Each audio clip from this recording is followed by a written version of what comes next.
Welcome to the Ecomm Breakthrough Podcast. Are you ready to unlock the full potential and growth in your business? You've already crossed 7 figures in sales, but the challenge is knowing how to take your business to the next level.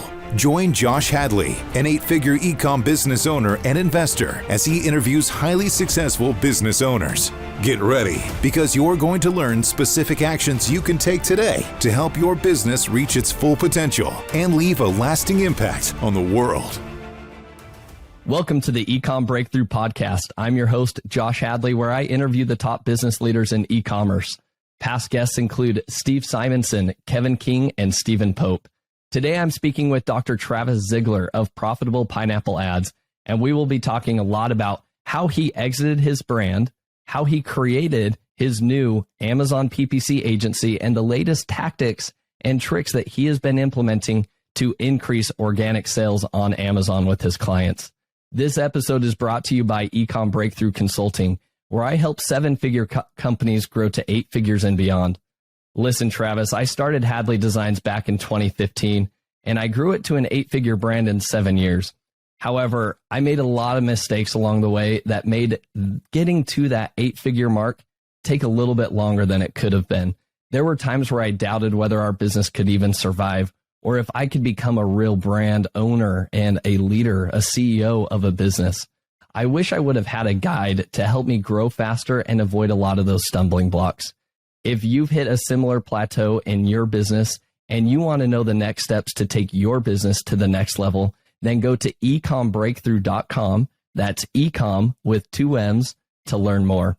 And as a special bonus to my podcast listeners, this month I'm giving away one $10,000 comprehensive business strategy audit at no cost. All you need to do is email me at josh@ecombreakthrough.com with the subject line strategy audit, and tell me why your brand should be the one that should win this free strategy audit. And don't worry, if you don't win this month's entry, you'll be entered for future months to come. But today I'm excited to introduce you to Dr. Travis Zigler. He is a recovering optometrist turned e-commerce entrepreneur. He is the founder of iLove, whose mission is to heal 1 million dry eye sufferers naturally. Dr. Travis and his wife, Dr. Jenna Zigler, use the profits from iLove to fund free clinics in Jamaica and the U.S. through their charity, the iLove Cares Foundation. And due to the success of iLove, others have asked if Dr. Travis would help them grow their businesses online, and more specifically with Amazon, which led to the creation of the Profitable Pineapple Ads Agency.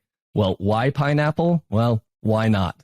Specializing in Amazon PPC, Dr. Travis blogs about Amazon PPC and selling on Amazon, and also has a free Amazon PPC masterclass, which you can check out at profitablepineapple.com. So welcome to the podcast, Travis. Josh, happy to be here and glad to be providing value to your audience. So looking forward to it. Well, Travis, it's an honor to have you here because I've heard you speak on stages multiple times. We first met at Ryan Moran's, CapCon event, right?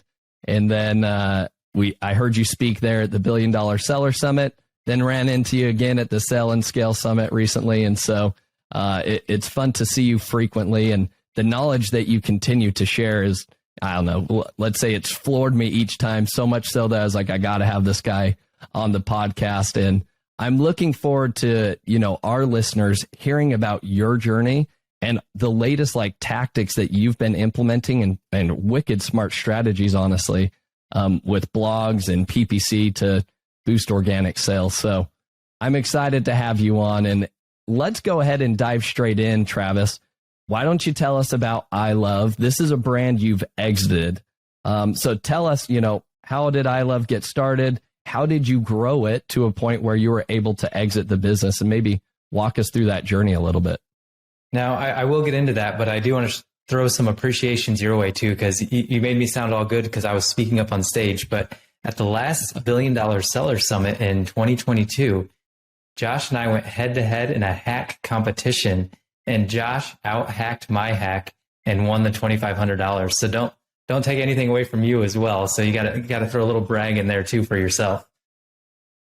Hey, well, I appreciate that, Travis. I was up against some stiff competition, so it was a good little boost to my confidence to say like, hey, I can run with this guy. So, anyways, but you were the runner up there, obviously. So you've got multiple hacks to share. So yes, I've already set the stage for you, Travis. So I feel like the hacks that I share are more strategy based. And so that's why they tend to win, is because they're not just like one-time hacks that are just going to work for 6 months to 12 months. They're long-term strategies, but we'll probably get into a lot of those. But let me just go back to your question that you asked, which was all about iLove. Uh-huh. To give you guys a background, I am an optometrist by trade. I actually graduated in the year 2010, and my wife is actually an optometrist as well, and she graduated in 2011. We practiced for 4 years for my uncle in Columbus, Ohio. And I just felt this itch that I just couldn't scratch what I was doing at that time. And so my wife and I did the 3 things you're not supposed to do. We quit our jobs. We moved across the country from Ohio to South Carolina. And then we opened up 2 businesses. So we opened up 2 practices in South Carolina. She worked at one, I worked at the other. Now we went from a busy optometrist office where I was seeing 6 patients an hour to seeing 1 patient an hour. And so we were incredibly bored. And something came across my email inbox called Amazing Selling Machine, which was done by Matt Clark and Jason Katzenbach. And I bought it. And that taught us how to sell on Amazon. We didn't really follow the course to a T on product selection. We actually came out with something that we just knew, which was sunglasses. And we were optometrists. We're just like, let's just come out with sunglasses. And we sold plastic sunglasses for years.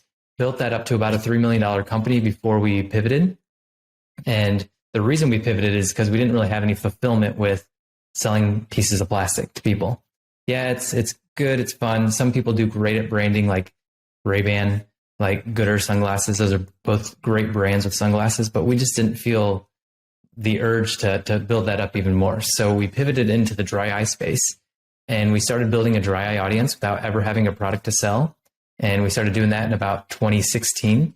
And then in 2017, we came out with our first product, which was based on one of our audience, or one of our, I wouldn't call them customers at that point, but one of our audience members in the dry eye space telling us what to come out with. And that's how we came out with our first product. Became our first hero product, quote unquote, selling over 100, about 150 per day. And it really changed the landscape of not only dry eye, but our business. And then we just kept coming out with products after that. We ended up making the Inc. 5000 fastest growing company list in 2020. And so that brings a lot of offers to the table. And in 2021, we entertained all those offers. And I had a cookie cutter response back saying, hey, I understand you're interested in, we're not for sale, but here's what we want.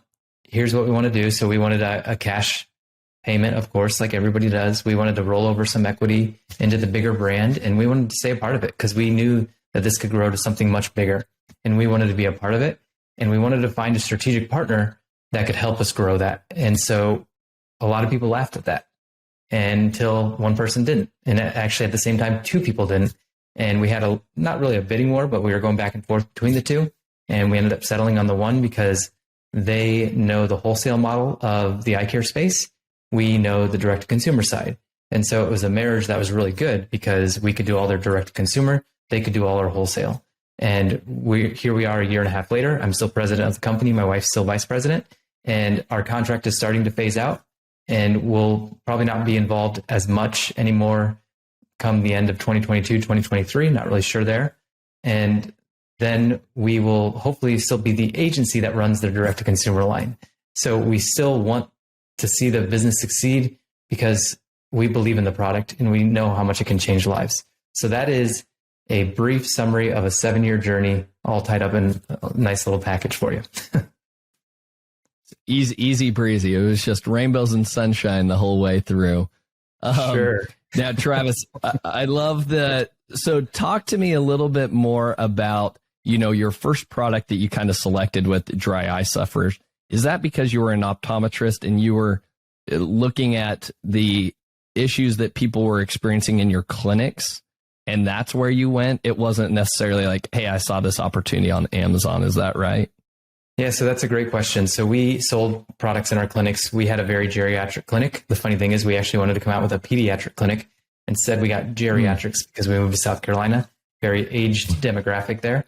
And we sold dry eye products on our shelves. We sold a product called Avenova, a product called AccuSoft, and Nordic Naturals, which was an omega-3, an eyelid wipe, and a hypochlorous acid spray. And then one day I was at a conference of Ryan Moran's. It was called the Tribe Summit. And at this Tribe Summit, there was a doctor on stage, and they were just drilling him with questions. And finally, one of the like panel members was just like, "You're the doctor. Why don't you come out with your own products?" And at that time, we were just selling sunglasses, and a light bulb went off in my mind, and I was just like, "This is it. This is what we have to do." So I went back to my practice. I looked at all those products on the shelves. I was like, "We need to come out with every single product up there under our own label and figure it out." And then that's when we started the dry eye community. So we started a dry eye Facebook group called the Dry Eye Syndrome Support Community. Started building up our email list, but we didn't know which product we were going to come out with first. And then one day, about a year later, then somebody comes up to me, and the product we were selling, Avenova, was $30 a month. And they upped their price from $30 a month to $300 a month for the consumer. Oh my heavens. Yeah, exactly. Wow. And that's what the patient said to me. The patient came in and was just like, "Hey, you're the entrepreneur." She held up a bottle of Avenova. She said, "This is now $300 a month. I can't afford it. You figure it out." And I was like, okay. So looked for a manufacturer of this product. The problem with this product is when you make it, it creates bleach as a byproduct in the solution. And you don't really want to be spraying bleach on your eyelids. It might burn a little bit and might cause some other irritation. So we had to find a manufacturer that could manufacture it without producing bleach as a byproduct. We ended up finding one, and I was on the phone with them 5 days later, and we had our first private label run for our hypochlorous acid solution literally 7 days after that patient came in. Now, on top of that, we started innovating it a little bit more to make it more gentle for eyelids, changing the pH balance and everything. But that all came from just listening to our patients or listening to our customers and just listening to what the world is throwing at you. And I'm forever grateful for what that patient did, because that's what springboarded it. And now if I were to continue practicing, and if I was still practicing today, all those products on that shelf, we now have a product under our own brand name. That is so cool. You know, one thing I take away from your story there is that you continued to move forward, right? You were willing to listen to the customer, but you were also willing to take action, right? And time again, I think as entrepreneurs, you know, we're not going to be able to do all the perfect product research to be able to say right from the get-go, this is just going to crush it, right? But you've just got to launch stuff. And like you did, you're like, okay, we found this manufacturer, we created this product, you threw it up on Amazon, and then you created this community, and you found that there was a big need for it, right? But I'm sure along the way, did you have any other failures where you did launch other products and they didn't succeed? Did we have any other failures? I would say we had approximately 99,000 failures in this business. And that's the thing is, like you said, we just took action, and we don't know how it's going to be done or if it's going to be done right, but we just do it. And when we do it, we learn along the way when obstacles come about.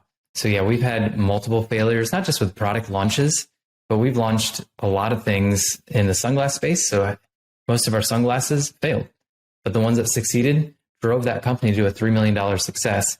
But out of that $3 million, I would say we had almost 40 failed products as a result. Now with the dry eye space, yeah, we still fail. And our latest product launch, not the latest one, but the one before the last, we launched it in May, and we thought we had a great product, and it completely flopped. Reviews came in 2.5 stars on average, and we're up to 3.5 stars now. But it's just a completely terrible product. Nobody's reordering it, and we completely flopped, and it sucks. But we didn't let that stop us to release the next product, which we released in August, which was just a couple months later. And now that product's doing 20 a day, which is good for that space because it's not a big market. But that's the key thing is with every failure, we just keep on going. And yeah, we've had plenty of failures. And if you want to get into any of those, I'll be happy to discuss them. Yeah, I think what I want to make the point there with the listeners is that there are a lot of mistakes that you make along the way. But like you mentioned, Travis, like you kind of had this like turning point where with this dry eye product that you released, it took off, doing more than 100 sales a day. But you never would have got there had you just given up after, let's go back to when you were doing the sunglasses, right? And you're like, oh crap, I can't figure this thing out, right? And let's just throw in the towel and let's just go back to the optometry clinic, right? And just focus on our own clinic, right? I know that space, but you kept putting yourself out there, right? And I love that. And that's an important thing that I want to encourage all entrepreneurs, even when the times get tough, right? If you will keep moving forward, keep testing out new ideas, keep launching, keep innovating, something will click. And when you do make those pivots, like it will open up new opportunities for your business, but you just got to keep moving forward. So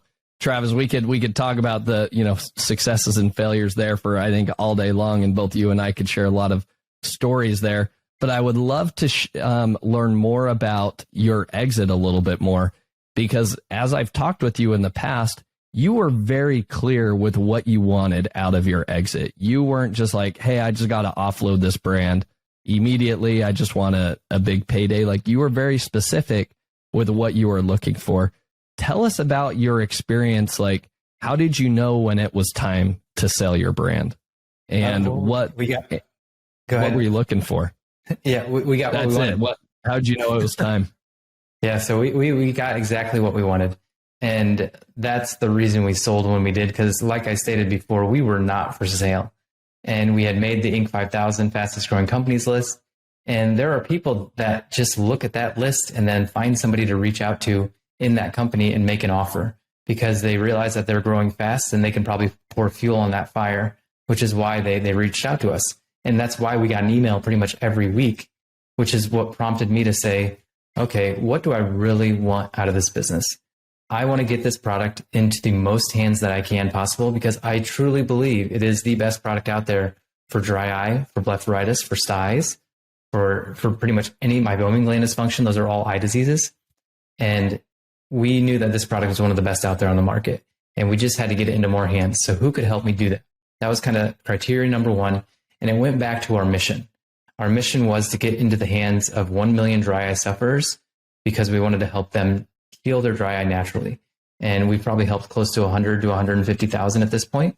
And so who can get me to that 1 million faster? Who can pour that fuel on the fire to get us there faster? That was criteria number one with selling. Criteria number two was we knew our dream financial numbers. We knew exactly what we needed to feel free, essentially to have financial freedom, security, and to be able to take us to that next level of where we want to go with our finances. So that was kind of step number two. Most people have step number two as step number one. They think it's all about the money, but then once they get the money, they kind of feel empty inside. And believe me when I say, it even happened to us, even though we have our why. We have our why of we wanted to get to that 1 million dry eye sufferers. That was the reason we sold. But even when we hit our dream financial numbers, it's still, there was something that is gone inside. And so make sure money is not your driving force, because you'll get it. You'll eventually get it. And when you do, if you don't have something else to kind of push and motivate you, then you're going to feel empty inside, and it's just not going to be there anymore. So those are kind of the top two. Is our mission drove the sale, and then would it help us achieve financially what we want to achieve within the next 10 years? And the answer was yes to both of those. Third thing is, do we like the people that we're going to marry? Do we like the people that we're going to sell to and then possibly work for afterwards? And so that was kind of step number three. Is we talked to them, we met them in person, we went out to their headquarters, and it was a yes. So after those three criteria were met, it was a no-brainer for us. And then it took about 6 to 12 months to get all the due diligence in place and get the thing finalized. And I'm glad it took that long, because it really let us really think about it. And the thing about all these aggregators, they can get it done in 30 days, but that doesn't really give you time to reflect. It's kind of like, okay, yeah, let's do it. And then they kind of rush you through the process, and it can be overwhelming, and you get through it and you've done all this work that you just feel like you have to sign at that point. And believe me, I went through it. I almost got purchased in 2019 from an aggregator, and it was not a fun experience. And my gut was telling me to just stop and just take a step back. And that's what we did. And we decided not to sign. And so we're glad we didn't. But to go back to your question, those are kind of the top three. Tell me more about that. So in 2019, you had a potential exit, right? What was it that made you say no to that? It was my gut. There's no other reason but that. And the reason we were selling did not line up with those three things. It wasn't going to give us our dream financial number. It was not going to support the mission. And it wasn't a deal with people that we wanted to do business with. And so those three things didn't line up, but it felt so rushed. And when we asked ourselves, why are we actually selling? There wasn't a good reason for it. And so that's why we pulled out. And our gut was telling us to pull out. It was a lot of work that we did, but it was also a good learning experience too, because we got to learn what was really needed for a sale. And then we got to pivot our business for the sale in 2021, which is 2 years later. Yeah. No, I love that. And I think that's so important that you were very clear with what you kind of desired, right? Both you and Jenna had already kind of figured out, like, look, these are our life goals. This is the mission behind the brand. Just those three criteria. Like, if you don't have those three criteria or just any criteria whatsoever, and you're just looking for any type of payday, you might sell yourself short in many instances. And it's been the same thing with our own brand. We've had numerous, aggregators reach out, and it's like, no, now is not the right time. We're not at that number that we've determined for our family, and we still feel like there's room to run with where we're currently at, right? And so for us, we, after talking with you, I think, like, I remember the conversation we had at CapCon, and it really started like formulating in my mind, like, I need to lay down like my strategy or like my criteria of when it would be time to exit my brand. And now it helps kind of shape the way we're building the business, where we're going, and then not having to get caught up like with entertaining email offers that come through from aggregators and be like, oh, should it be this one? Should it be that one? It's like, no, we know our path. We know where we're going. So anyways, Travis, I think you did a great job laying all that out. Last thing I want to ask you on the exit before we kind of pivot and we'll turn into more of the strategies that you've been implementing that have been working wonders for your clients. I want to talk about when you did exit, you talk about that feeling of, okay, the money will come, right? But sometimes, and I've heard this from numerous entrepreneurs that have exited, it's kind of like you almost feel a little lost after the exit. You're like, oh, well, that was my baby. That's what I was doing day in and day out for the last, 7 years, like you said. And then all of a sudden it's like, it's kind of gone. Now, you were still involved for sure. But some people, they literally step away, and like one day you're going 100 miles an hour, the next day you're at zero, right? Tell me about that transition. Any like pointers, tips, advice you would give to people? I think you had previously started profitable pineapple ads before the exit. Is that true? Yeah, so we started about 4 years ago, and the exit was about a year ago. Okay. And so yeah, you had already started it. So you already had something else going on, right? Do you feel like that helped? it did help, but to go back to your question about tips and pointers, it's all about where you find your worth in life. And a lot of us as entrepreneurs find that worth in what we're doing in our business. We bury ourselves in busy work because that's what we feel like is our worth. And it's all about that, is finding what makes you feel, I don't want to say worthy, but find out what makes you feel good inside. I'm a creator. I love to educate. And so I educated with my dry eye brand. We had a show called The Dry Eye Show. It was a podcast and a YouTube station. But then in the agency side, I teach people all the strategies that we used. And so I love to educate people on how to do stuff. And I was a professor at Ohio State. So I find my value in education, in masterminding with people, in networking. And so as long as that didn't go away when we sold our business, then I would be fine. My wife, on the other hand, I don't think she knows as much. She finds it in motherhood a little bit, but we have 2 kids and they're in school during the day. So, but she also finds it in, I think writing is her kind of passion, is email copywriting, blog posting, and creating that value for people in the written form. But when I Love kind of is going away, or has gone away, and it's changed over the last year and a half, she didn't get to do that as much as she used to. And so her kind of value and her worth that she felt kind of went away. And so she kind of felt empty inside, and it's very hard. So as an entrepreneur, we need to find our worth in something that we can continue doing even when the business is gone. That doesn't mean busy work. It just means focusing on what you feel like you were put on this earth to do. And mine is education, and then focusing on our foundations mission, which is giving people vision that don't have access to eye care. And so we go on mission trips 2 to 3 to 4 times a year, and we donate to those causes as well. And that's because that's where we find value, is giving people vision, because that helps their lives, of course, and then also educating and creating for people to help them learn things as well.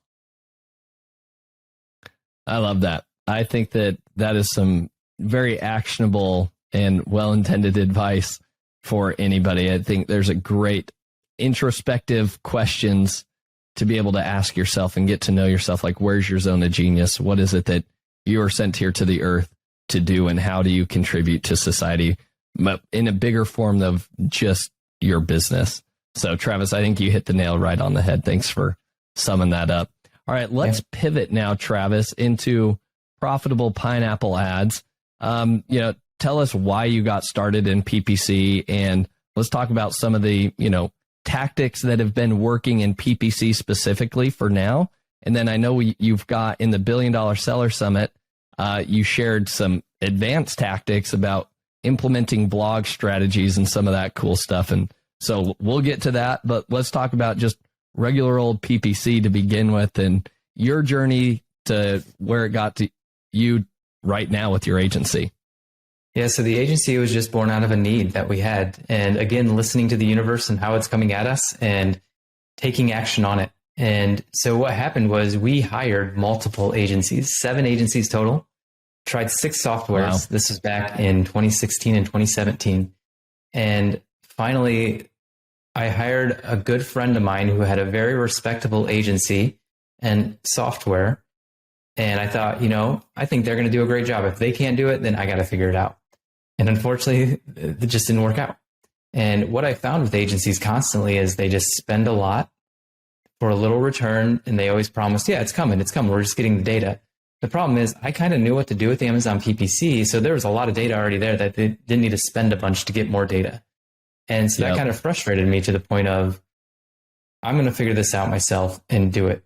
And so, in the middle of 2017, I just decided to dig my heels in and just start learning PPC more than I already knew and trying to figure out how I can teach this to other people. So I hired my first, we'll call him an employee, but you can also say co-founder of the agency with me. It was my best friend from college. And we kind of worked through this together. And I think you met Adam at BDSS last time we were there. Yeah. And, we just figured out Amazon PPC together. And then I was at the amazing.com's conference one day, and I heard Cherie Yvette speak, and she speaks in metaphors, which is fantastic. But her whole philosophy and strategy around PPC, it was just like one of those aha moments. And I was like, this is it. And what she talks about is just pretty simply just simplifying your Amazon PPC. And so the way I teach it is the 80-20 Pareto's principle. 20% of what you're doing in life produces 80% of your results. So 20% of what you're doing for your business produces 80% of the results.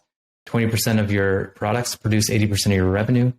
20% of your customer search terms produce 80% of your revenue in PPC. 20% of the ASINs you're targeting produce 80% of the revenue from the ASINs. And so it was all just about simplifying PPC to a point of focus on what's working. And when we did that, it made PPC easier. It took less time, but it increased our profits. It decreased our ACOS, but it increased our revenue as well. And so we did this for our own account, saw that it worked. Other people had been asking me to do their PPC for them. So we took on 2 clients as a result. Adam managed those 2 clients using the exact same philosophy that we just discussed, and their accounts took off. And so we're like, I think we have something here. The problem was it was very manual. There's no software involved. And then finally, we started using a software called Quartile, which you might be familiar with. I always recommend if you're going to use Quartile, go through us. Don't go through Quartile.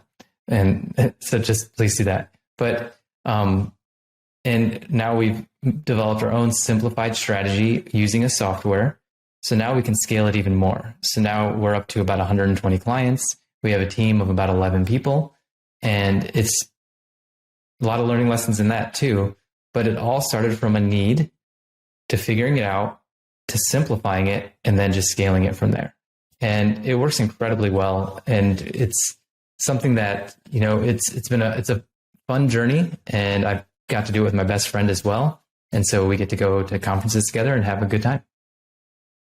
I love that.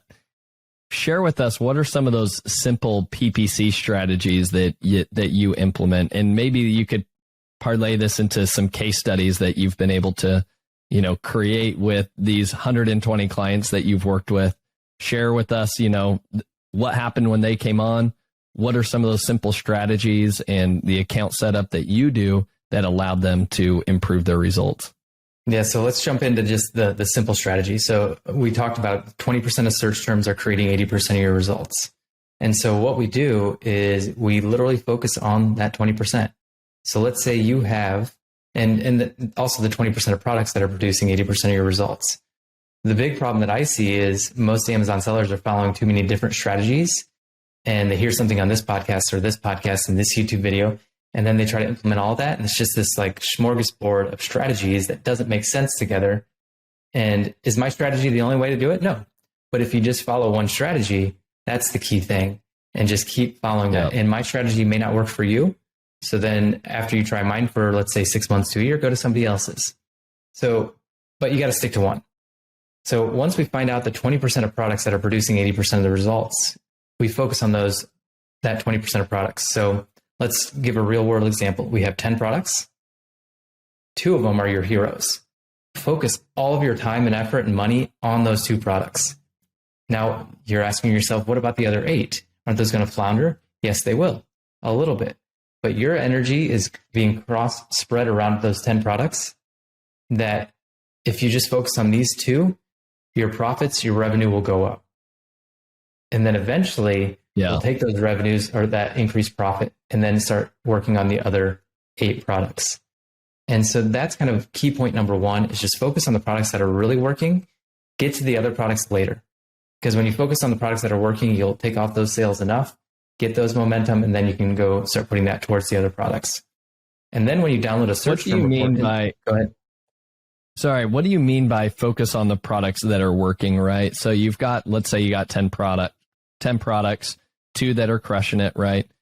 What do you mean by focusing on them? Like creating ad campaigns only for those 2 and not creating ad campaigns for the others? Or are you saying, yeah, maybe create ad campaigns, but really start refining and optimization on only 2 of those products specifically? Can you dive into a little bit more detail there?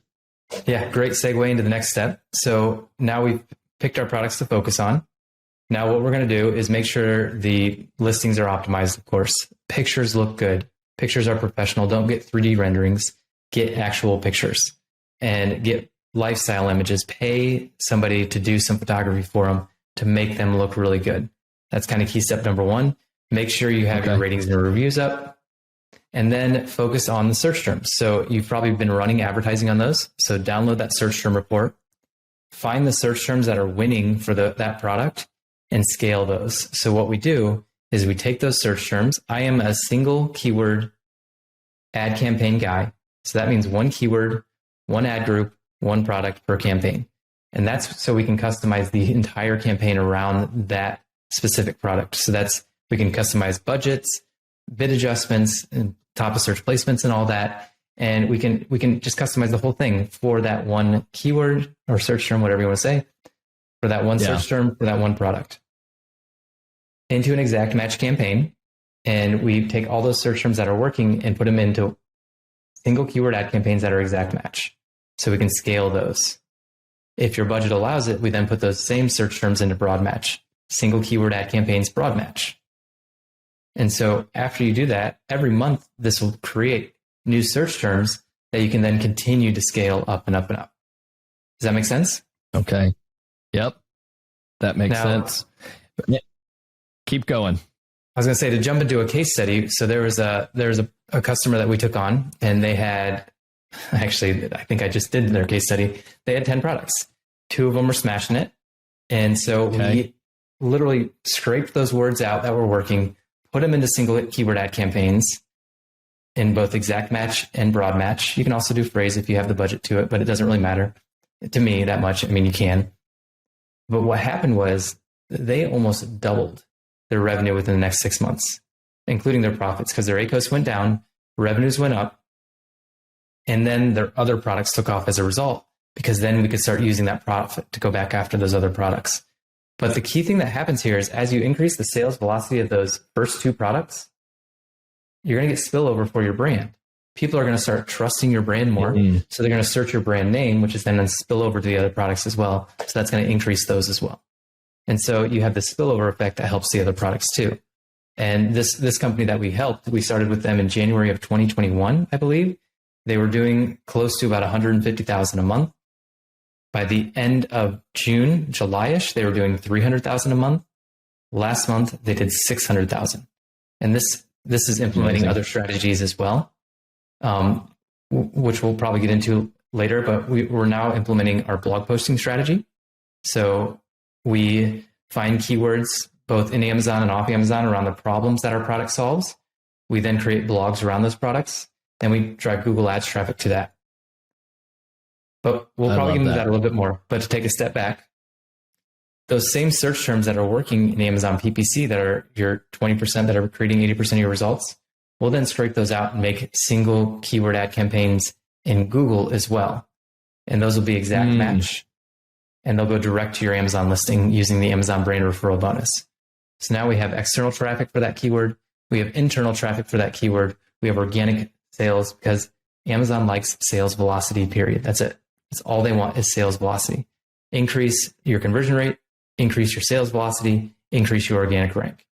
So if we're sending Google Ads traffic, PPC traffic, organic traffic, it's all going to increase your rank. And so that's what we're doing for our clients, is optimizing PPC, focusing on the products, focusing on the search terms that are working, moving those search terms over to exact match campaigns inside Amazon PPC and in Google Ads. And that's kind of step 1, step 2, step 3. And then we start building those blog posts around the problem that your product solves and driving problem related keywords to those blogs, which then sends more external traffic to your Amazon listing. So that is our whole strategy in a very small nutshell again. I love it. Well, it is a brilliant strategy, Travis, and I thank you for sharing that. I have a few questions as it relates to, identifying those winning keywords. So you identify a single keyword that is, producing a lot of those results, right? It's driving a lot of traffic. What is a good ACOS that you should be looking at? Or does that even matter? Are you looking at just the conversion rate?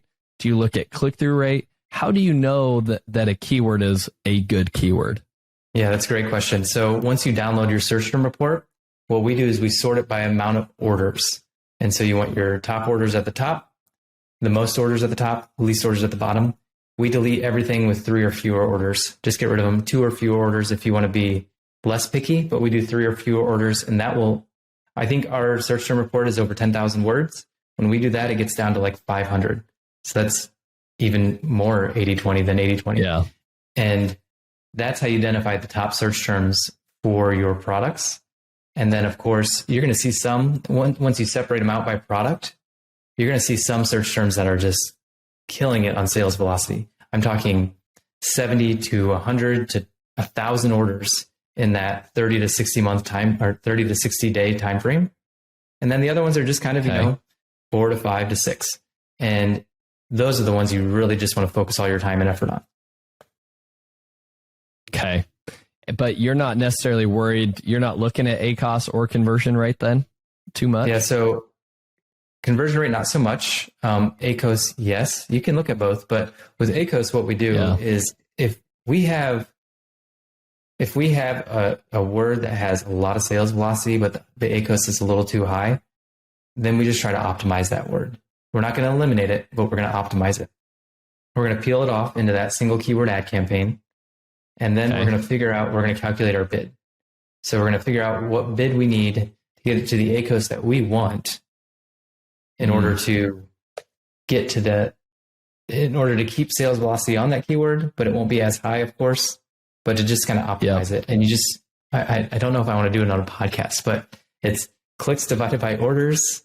Then you got to figure out your maximum cost per acquisition. Then you divide that by clicks divided by orders.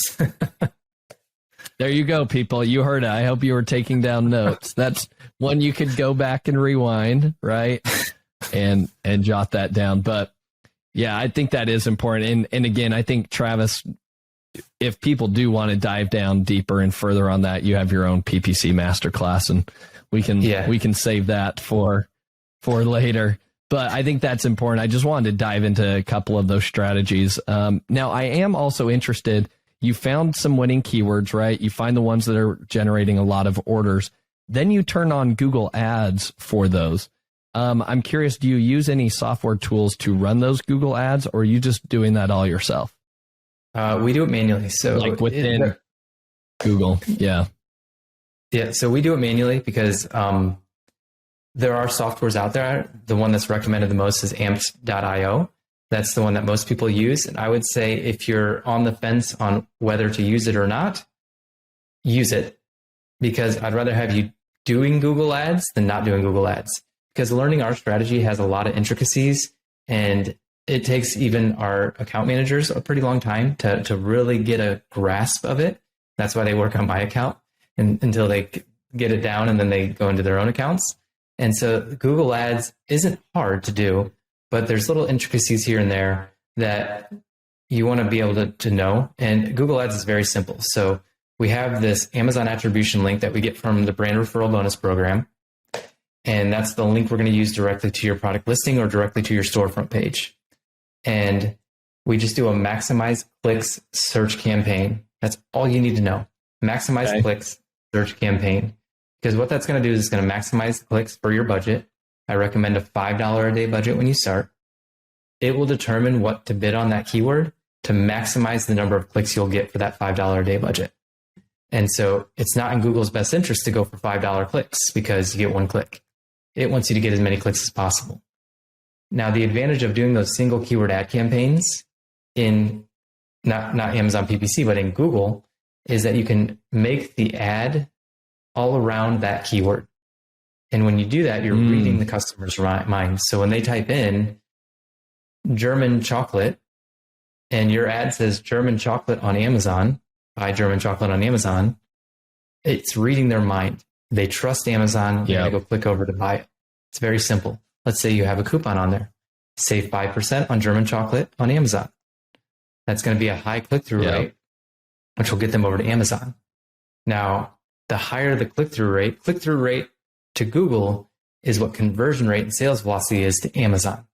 The higher your conversion rate and sales velocity is on Amazon, the more organic ranking you're going to get, the more sales you're going to get, the cheaper your PPC is going to be. Google, the higher your click-through rate, the cheaper your ads are going to get, the more they're going to get clicked, and the more traffic you're going to get as a result. I have one, just to give you a quick example, I have one Google ad, has a 33% click-through rate. Very, very high. Wow. In the Google Ads space. That is high. 6 cents per click. That's how much I pay. Because the keyword is so in tune with the ad, which is so in tune with the landing page. And when all three of those are really good, Google gives you a high quality score. They'll give you a low cost per click. You'll get a ton of traffic. So with that 6 cent clicks, I get close to 10,000 clicks a week on that keyword. Wow. I'm not sharing what that one is. That's amazing. That's amazing. Okay. I think there's a lot to unpack, even just in this Google ad strategy before we move on to this blog stuff. What have you seen? Okay. So maybe it is for this 6 cent click one that you're just crushing it with. What do you find that has been working best with Google ad copy specifically, right? To increase that click-through rate. Do you find that, is it the coupon, right? I'm sure you've tested out multiple things. Is it important to have a coupon where it is save 5%, 10%, 20%, whatever you want to do, right? On German chocolate on Amazon? Or are there other, like, just focusing on the copy of that ad for right now? What have you tested? What have you found to be working? Or is it just different for every single product. Now, this is funny because I actually was writing a talk this morning that I'm giving in December of 2022, a little later on this year. This is probably about the time the podcast will be released. And I literally have one of my bullets is how to increase your click-through rate on Google. And so we'll just go through those bullets because I have it pulled up on my screen already. So the first thing is this is genius. And so that's a great question. So you have ad extensions that you can add. And what I like to do is add site link extensions. And when you add site link extensions, you can have 4 to 5 different extensions on the bottom of your ad that make your ad bigger. And so let's say our ad is about the German chocolate at the top. Your first site link extension can be buy German chocolate. Same link as the one that's in your ad. The second one is, buy dark chocolate, buy milk chocolate, buy white chocolate. And so you can have all these different ad extensions with different Amazon attribution links. Makes your ad bigger. There's more things to click on. So ad extensions is number one. If you have a sale, you can actually create a countdown on your ad. So let's say it's a Black Friday, Cyber Monday sale. You can do a countdown. And I don't know what the bracket's called, but it's it's not a parentheses. It's not a bracket. It's like the curvy one. I don't even know. Okay. Do you know what I'm talking about? I know what you're talking about, but I don't know the name of it, so I'm not going to embarrass myself by throwing something incorrect out there. But if you're in the headline of your Google ad and you put that open curvy parenthesis bracket, not parenthesis, but the other bracket, it will actually give you a menu, and you can get a countdown bracket in there. So when you put countdown, you'll then put the time that you want it to count down to, and your ad will actually have a countdown timer on it. Thank you, Leo, from BDSS for teaching me that one, because that one was just genius. It blew my mind. Same thing though, is if you use that same little curvy bracket, which I knew the name of it, should look that up, and you put the word keyword in there, you can actually insert a keyword in there. So let's say we put in keyword chocolate. Whatever the person is typing into Google, let's say they're putting German chocolate will replace that word. Let's say they put dark chocolate will replace that word. So reading the customer's mind, getting them to click through higher, knowing what they're searching for. Now, if the word is too long, whatever word you put in there will show up. That may have sounded confusing, but if you look up keyword insertion for Google Ads, they have a great support thing. And the example is chocolate. That's why I have chocolate on my head or my mind right now. The third thing you can do is just put a call to action. Shop now on Amazon. Buy now on Amazon. Making sure that you just have that click here to shop on Amazon now. Having that call to action is huge. If you have an offer running, 50% off on Amazon, $5 on Amazon, save $5. Click here now, shop only on Amazon. That's another way to do it. Your main keyword should also be in the URL. So you can do that in your Google Ads when you're creating it, is you can put the main URL. So German chocolate should be in that URL. And then I think the final one is images. You can add images now to your search ads. And so images increase our click-through rate, not as much as I thought, but when we just did a split test, it was like a 2% increase, which I'll take that any day of the week. So a 2% increase if you just add an image to your Google ad. And they have, I think they're with Unsplash. And so you can just use Unsplash stock images, or you can upload your own images as well. So that's kind of the 7 hacks of increasing your click-through rate on Google. But you can also take some of these over to Amazon, not all of them, of course, because they're Google specific, but some of these you can take to Facebook, to Google, to anything else too. Brilliant. Travis, you've blown my mind with this Google ad stuff. So thank you for sharing these strategies. I mean, wicked smart. This is why you won the Best Speaker Award previously at $1 Billion Seller Summit. Travis is always dropping actionable advice. And I think, Travis, going back to what you said earlier, you're on this earth to educate and inspire other people. And I feel like you have done that and more on this podcast today.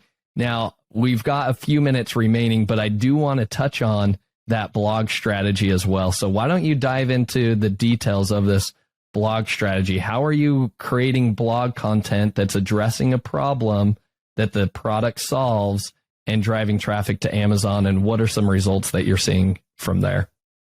So I'm a complete nerd with Google Ads. That's why I love it. But I am not a Google Ads expert. So that's like, I know how to use Google Ads for what I'm specifically using it for, which is direct to Amazon and then directly to a blog post. Now, when you're building a blog post, the problem that most people do is they focus everything that they're doing with Google Ads, especially around product-based keywords, not problem-based keywords. When you start to focus on the problem-based keywords, that's when you get those cheap clicks. So I'm going to give you an example. I sell eyelid wipes. I don't sell yet, but eye drops. They're coming out soon. That's our next product. So those are product-based keywords. Eyelid wipes, eye drops, product-based keywords. What are the problems that my product solves? Okay, they solve dry eye. They solve blepharitis. They solve meibomian gland dysfunction and styes, which is what I talked about earlier. So now I'm going to look up on Google that you can use their keyword planner, look up problem-based keywords. So I'll type into Google Keyword Planner, dry eye, blepharitis, styes, and meibomian gland dysfunction. It will give me search value. It will then show me other keywords that are related. What I'm looking for there is high search volume with low competition. And it shows you that on Google Keyword Planner. High search volume, low competition, low cost per click for page one. I then create a blog post around that. Let's say the word is blepharitis. So easy blog posts to write are question blog posts. What is blepharitis? What causes blepharitis? What are blepharitis treatments? I like listicles. The 7, so you use an odd number with a superlative word and then keyword. So 7 best blepharitis treatments, 7 worst causes of blepharitis, 7 best dry eye treatments. And so you can create these listicles and then your products are number 1, number 2. Now, when we started doing this strategy in 2017, we didn't have any products. We just wrote these articles to see what would sell. We became affiliates for products on Amazon and we just sell those products on Amazon. We just get a little affiliate commission, but it showed us what's selling and what's not. So when we came out with that first product, that was our number 1 for blepharitis treatment, for dry eye treatments, for sty treatment. We could never say that our product treated dry eye or treated blepharitis. What we'd say is, for dry eye treatment, you need to clean your eyelids with a hypochlorous acid. Clean eyelids are the key. Use a hypochlorous acid. Here's the hypochlorous acid we recommend. By the way, this is ours. And so that's what caused them they'd warm up, learn that they need to clean their eyelids. Then they'd see the product that solves their problem. And then we'd have other products too. And what we found is the number 1 on the listicle got 40% of the clicks. Number 2 got 20%. And then the other 40% was divided between the rest of them. So then we drive low cost Google ad traffic to this blog post. And then that blog post goes over to Amazon. Now there's the new, of course, Amazon attribution program. So now we can use that and get a 10% bonus for all these links that we're putting outside of Amazon, which makes the math a lot easier on this because you have even more profit to deal with. So we used Amazon Associates before, which is only 2%. Now we use Amazon attribution, which is 10%. So we're getting 10% back, which we can then dump into more Google ads, and it makes everything more profitable as a result. And then you're also sending all this external traffic to Amazon, which then increases your organic ranking, increases your organic sales. So when you start to do this and you come out with multiple problem-based keywords, problem-based blogs, and you're sending all this external traffic to your products, it creates this moat around your Amazon listing that when you go out of stock, you can shoot right back up in the rankings because you can turn all this external traffic back on, which shoots you right back up. It also makes you kind of invincible to your competitors doing black hat tactics because you're just consistently sending traffic all the time. And you don't have to turn it off because it's profitable. We're getting anywhere from a 3 to a 7 ROAS on our best blogs. On our worst blogs, under 1. On the average blogs, probably 1 to 3. But I think our overall average is about a 3.5 total. That's amazing. That's amazing. Very simple strategy, and that's what I love. Like, all of this stuff is very actionable for anybody listening, but brilliant at the same time. Travis, I know you've talked about how this has worked well for some type of product brands, and you've tested it out and it hasn't worked as well for others. Maybe just share with the audience what you have seen. Like, hey, here's kind of a good indication that your brand is like primed for success with this strategy versus, yeah, this probably isn't worth your time. What are you seeing there? If you're listening to this and like, well, I can't think of the problem that my product solves, well, you're in trouble because that's what people buy is problems. They buy to get out of pain or to get to pleasure. And so if you're building a brand, I won't even call it a brand. If you're building products around just something that doesn't solve a problem or it doesn't get rid of pain or get somebody to pleasure, then you might want to rethink your business model. It's not too late. Use your profits that you're making now to go into something else. So what is the problem your product solves? And just think about that. And if you can't think of it, then you need to shift otherwise. So what we've seen that this doesn't work for is people that sell plastic widgets from China with no differentiation. So if you sell something like a rubber spatula, the most commonly used in all Amazon podcasts and all e-commerce podcasts, if you sell a rubber spatula, how is yours different and what problem does it solve? If you can't answer that question, this strategy is not going to work for you. What I would do with you is I would not do blogs.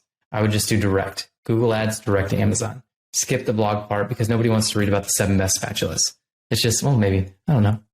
Could be something there, but most of the time it's not. And we've tried it with a couple different, I'll call them plastic widgets from China. And it just doesn't work as well. The return's not there as much because once they get over to Amazon, they can shop a lot more. So what you want to do is if you do send it, you may not want to send it direct to a product page. You may want to send it to your storefront and make a specific landing page around your product so they don't see any other advertisements on it. Because if I go over directly to your product page for a rubber spatula and I scroll down just a little bit, there's a lot more rubber spatulas there. Now we're competing on price and somebody might go over and buy somebody else's. So keep that in mind. You got to be solving a problem. Most of the clients in our agency are health-related clients. So they're doctors. That's how we got our start, is we had a bunch of doctors come to us that were selling products and they wanted to pretty much do the same thing that we were doing with iLove. And that's how we grew them. They're solving a specific problem. We focus all our efforts around blogging around that problem, and then they go buy on Amazon as a result. So I hope that answers the question. Yeah, I think you summed it up, and then you shared even a more advanced tactic as well as to when you can use an Amazon storefront page versus going straight to the detail page. And I think that's important. Like, go into a storefront and you can even imitate that detail page by creating your own storefront landing page for a specific product that basically removes all of the competition from there. So I think that part is not to be overlooked as well.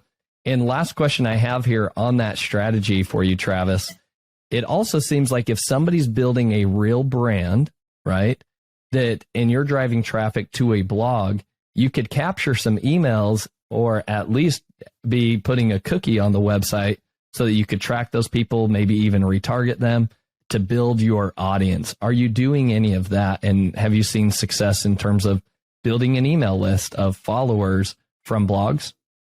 Yeah, so that's kind of the bread and butter of the strategy and that we didn't get into. And we'll briefly go into it now. So if you are sending people to a blog post around a problem that your product solves, then they probably will want something, maybe a freebie to give their email address for that will help them even more on this journey. So let's say we send them to a dry eye blog. I have a book called Rethinking Dry Eye Treatment that we give them for free, the digital version, of course, if they enter their email.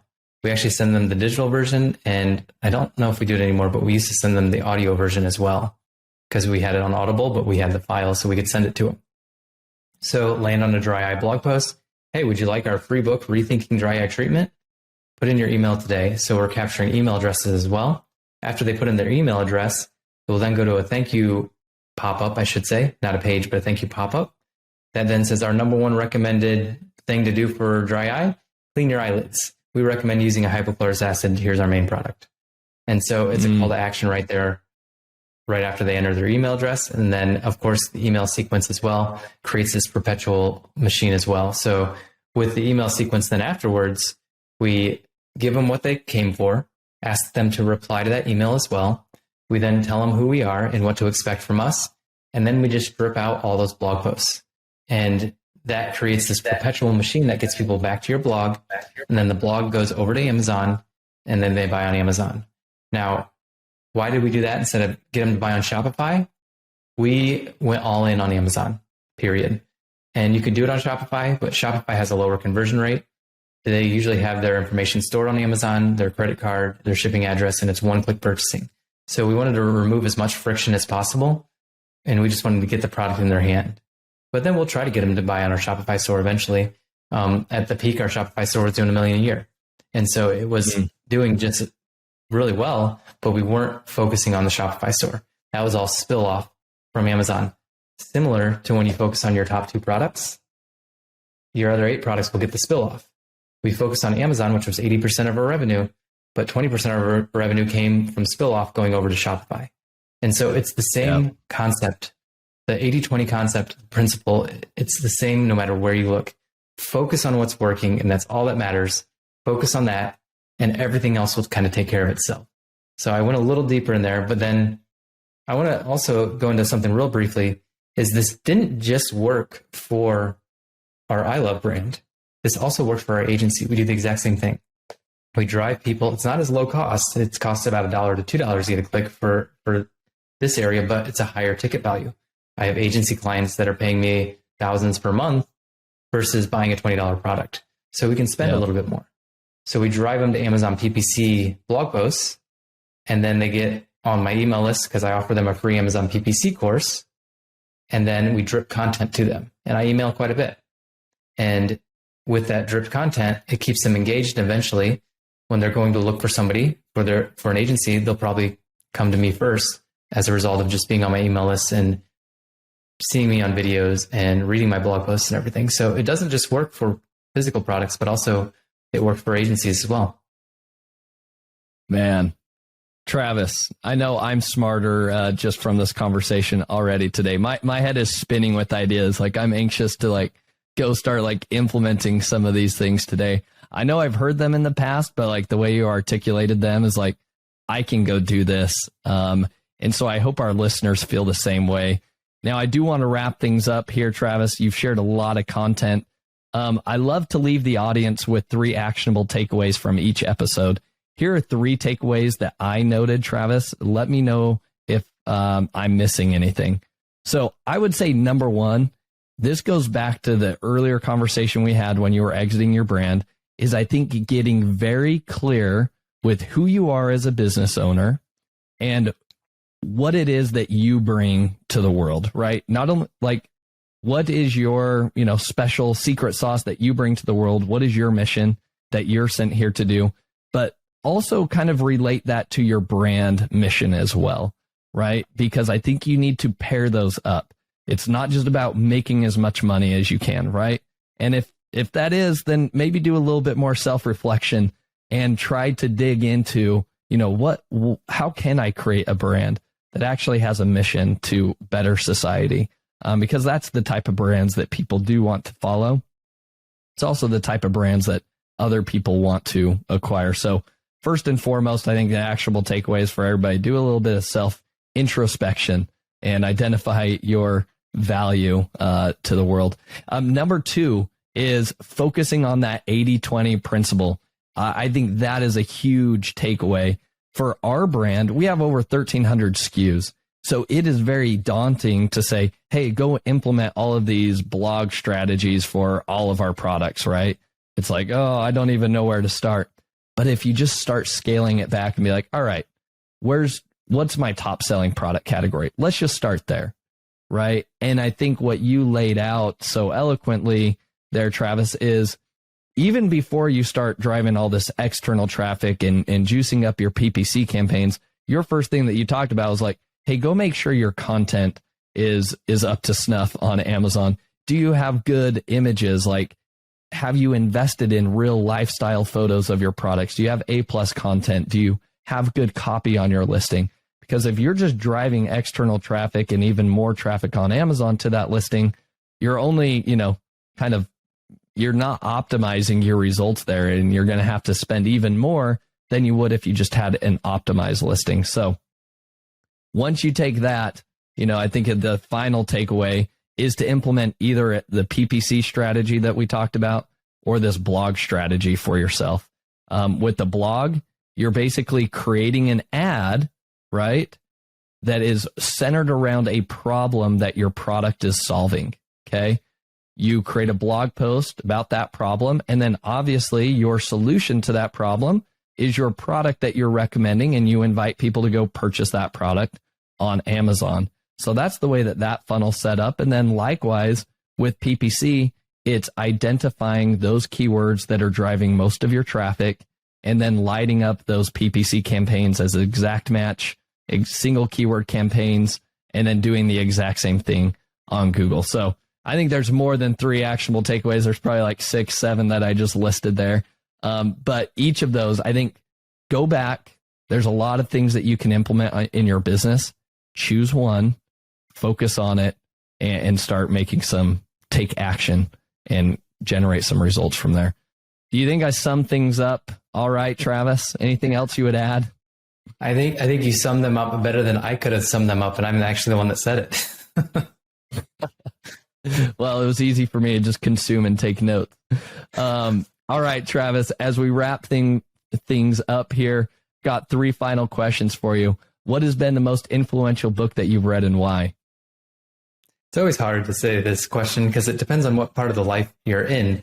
But I have to go back to 2013 when I read Rich Dad, Poor Dad by Robert Kiyosaki. I still read that book every single year just because it was one of those books that made me find my entrepreneur self.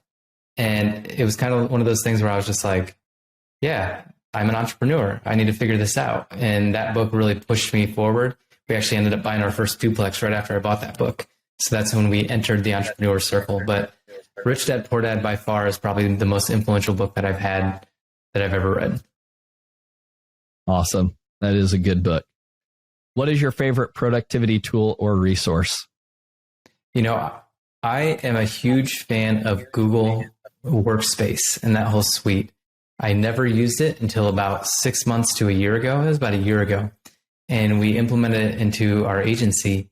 And it's shocking how I never knew about this, because it makes, whenever you start a business, you should jump right into Google Workspace, because the chat feature, the spaces feature, it's like Slack, of course, Gmail, but it keeps your Gmail separate, which is really nice.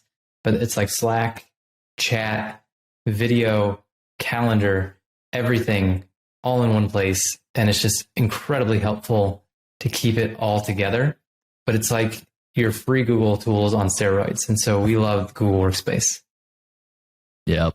I agree with you there. We use that in our own business and agree that it is a great productivity tool. All right. Last question here. Who is somebody that you admire the most or respect the most in the e-commerce space that other sellers should be paying attention to? It's where we met. So Ryan Moran with capitalism.com. He's become a good friend of mine. But I initially just started following him with his podcast, capitalism.com. And then it kind of took off from there. And he is known as the entrepreneur psychologist or psychiatrist because he gets you out of your own head, and you can experience that through his podcast. But I've also hired him as my coach, and he really does just help you clear your mind. And so definitely Ryan Moran at Capitalism. Awesome. And I can echo that as well. Travis, this has been an awesome conversation. Where can people go to learn more about you? I know you kind of have some freebies to give out here on the podcast, your free Amazon PPC course, your free audience building course as well. Tell everybody where they can follow you and get access to the amazing content that you share. Well, let me first say I appreciate you having me on because I always enjoy our conversations. I always love running into you at conferences as well. So hopefully we'll run into each other pretty soon. But profitablepineapple.com is our agency site. That's where you can get the free Amazon PPC Masterclass. And then if you go to profitablepineapple.com/audience, that will get you the free lead generation course. We're actually going to probably put that on the main page. So if you just go to profitablepineapple.com, you can get all of that. And then on Facebook, Amazon PPC Pros is our Facebook group. That's the easiest way to get a hold of me directly. You can go in there, find me, send me a direct message. Be happy to talk to you. And then if you want to apply to work with us, it's at profitablepineapple.com. You can just fill out our agency application and it comes directly to me. And then we'll jump on a call. And if we're a good fit to work together, then we'll extend an offer and then we'll kind of go from there. Awesome. Well, Travis, thanks so much for your time today. I look forward to running into you at another conference coming up. Appreciate it. Thank you for listening. Visit ecommbreakthrough.com for more information. If you've enjoyed today's episode, the best way you can show your appreciation is by clicking the subscribe button and quickly leaving a review. See you again next time.